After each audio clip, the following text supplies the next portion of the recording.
Hey everybody, hope you're doing great, having a great weekend. The first and only need to know that I have is something we talked about in the message a little bit and something I'm going to talk about a little bit more in the bonus resource discussion questions is about baptism. We have our baptism class ahead of the Easter services coming up Sunday, April 10th at 5 p.m. Anybody that's interested in being baptized on Easter weekend at any of our 3 Easter Sunday services, that's 7 for the traditional hymn service, and then 8:30, 10 o'clock for Easter Sunday services. We can have baptisms facilitated at any of those. So if you're interested in getting baptized, if you have questions about baptism, if you want somebody to know a little bit more about baptism, coming to the class does not necessarily mean you have to be baptized on Easter Sunday. It's just part of the process. We'd love to get together and have that conversation. So Sunday, April 10th at 5 p.m. here at the TW campus, baptism class. Looking forward to that. So moving into the discussion question time, as we talked about baptism as it relates to belief and the next step for a person, we want to invite anyone and everyone who has never been baptized after their own personal decision to follow Jesus, or someone that has freshly made that decision to be baptized, to be obedient in following Jesus' command and example for all who follow him to be baptized. And so with that, we love to see this happening and being stirred and cultivated in our connection groups.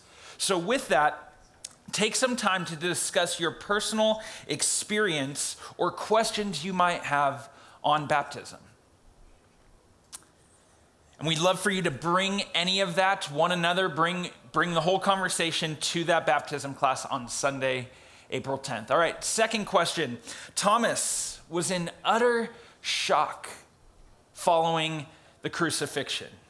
And you just look at his agonized words when everybody else is telling him they've seen the risen Jesus. He says, no, until I can make sense of the nails that I saw drawn into his hands and the gash that opened up in his side, I will never believe. And yet God gives him that exact thing that he said he demanded for belief. Discuss whether you think God gives us exactly what we demand as a condition for belief. Specifically, God gave Thomas exactly what Thomas demanded in order to believe.